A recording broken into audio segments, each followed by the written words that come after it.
সবাইকে নমস্কার জানিয়ে শুরু করছি আজকের ভিডিও। আজকের ভিডিও হচ্ছে শিবরাত্রির পরের দিন যে অমাবস্যা, সেই অমাবস্যা তিথির ভিডিও।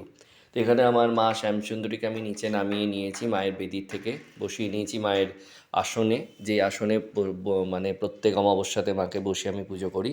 তো মা যে বেনারসিটা পরেছিল সেই কালী পুজোতে সেটাকে খুলে দিয়ে এই ঘাগরাটা মাকে পরিয়েছি। যদিও এই ঘাগরা এবং এই ওড়নাটা আমার এক কলিগ তিনি দিয়েছিলেন রাধা রানীর জন্যে, এবং মদন গোপালের জন্য উনি দিয়েছেন একটা ধুতি। কিন্তু হঠাৎ আমার কি মনে হলো যে রাধা রানীর জন্য এই ঘাগরা এবং ওড়না সেটা মা কালীকে পরিয়ে দিয়েছি। মাকে দেখতে খুব সুন্দর লাগছে। এখানে মায়ের সাথে বসিয়ে নিয়েছি আদ্যা মাকে, তারা মাকে, গণেশকে, নারায়ণ, যজ্ঞেশ্বর তাকে বসিয়ে রেখেছি, এবং সবাইকে এবার আমি মালা পরিয়ে নেব।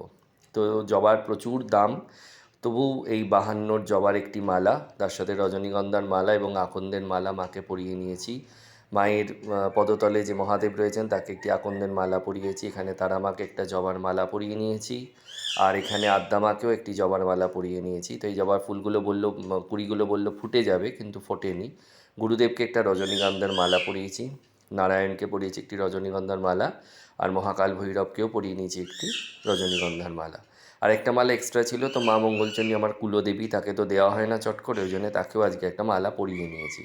আর একটা মালা রয়েছে মা কৃষ্ণকালীর জন্যে। তো এখানে মাকে আমি অর্ঘ্য সাজিয়ে নিয়েছি। ওই যে জবাটা দেখছো, ওই জবাটা হচ্ছে আমার গাছে ফোটা জবা, খুব সুন্দর জবাটা, বিশাল বড় হয়ে ফোটে।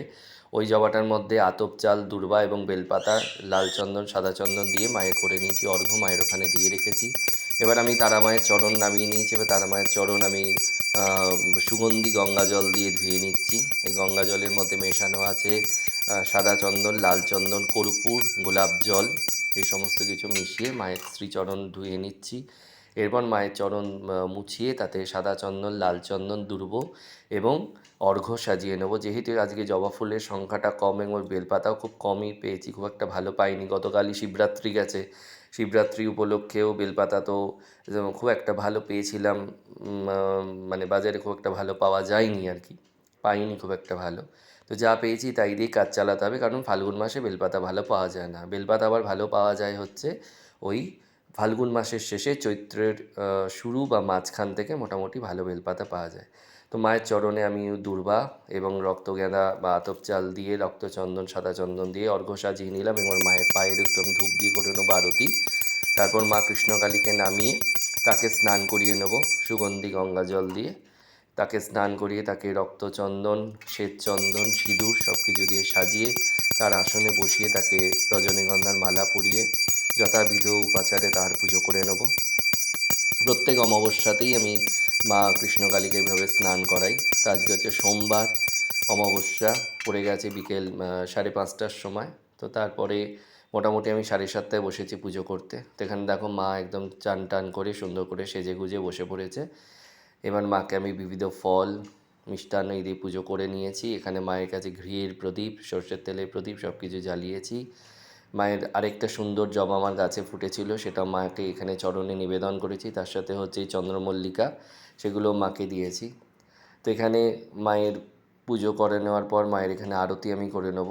মায়ের ভোগে আজকে বিভিন্ন রকমের ফল এবং মিষ্টি সেগুলোই ছিল, সেই দিয়েই মায়ের পুজো করে নিয়েছি। তো যেমন আমি তোমাদের প্রত্যেকবারই বলি, আমার এই দৃশ্যটা দেখতে খুব ভালো লাগে, যে চারিদিকে ফুলের কুচি এত মায়ের চারিদিকে ছড়িয়ে থাকে পুজোর পর। এটা দেখতে আমার খুব ভালো লাগে, এটা দেখলে কেমন একটা মনে খুব শান্তি পাই, মনটাও ভরে যায়, খুব সুন্দর। তো এখানে আমি এবার অষ্টোত্তর শতনাম মায়ের পড়ে নেবো আদ্যাস্তোত্র, তারপর মায়ের গায়ত্রী পাঠ করে নেব। তারপর আমার যে ইষ্টমন্ত্র আছে, এখন তো দুটোই ইষ্টমন্ত্র আমার, দুটোই শক্তি মন্ত্র, তো সেগুলো জপ করে নেব। তো এখন পুজো টুজো শেষ, মায়ের এখানটা পুরো পরিষ্কার পরিচ্ছন্ন করে নিয়েছি।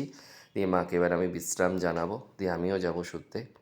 তো চারিদিক পরিষ্কার পরিচ্ছন্ন না করে রাখলে পরের দিন আবার সকালবেলা স্কুল আছে, সম্ভব হয়ে উঠবে না সব কিছু সকালবেলা তো তাড়াতাড়ি উঠে পরিষ্কার করে গুছিয়ে রাখা। আর সব কিছু পরিষ্কার করে না রাখতে পারলে আমার মনটা ঠিক সায় দেয় না।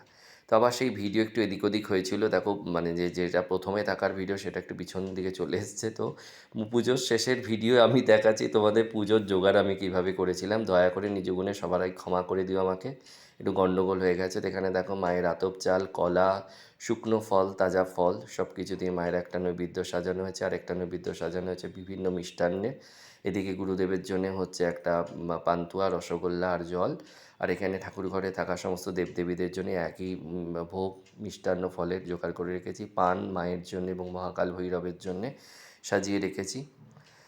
তো পুজো করতে আমার ভীষণ ভালো লাগে, পুজো নিয়ে থাকতেও আমার খুব ভালো লাগে। তো মায়ের অপরিসীম করুণা, দয়া, যে মা আমার কাছে আমার মতন একটা নরকের কীটের থেকেও অধম হয়তো আমি কিছু, তার কাছে মা পুজো গ্রহণ করে, যার জন্য আমি ধন্য। এবং এটা আমার জন্ম জন্মান্তরের সৌভাগ্য যে আমি এইভাবে সমস্ত দেবদেবীদের আরাধনা করতে পারি। সবাই মায়ের আশীর্বাদে ভালো থেকো। জয় মা, সবার মঙ্গল হোক।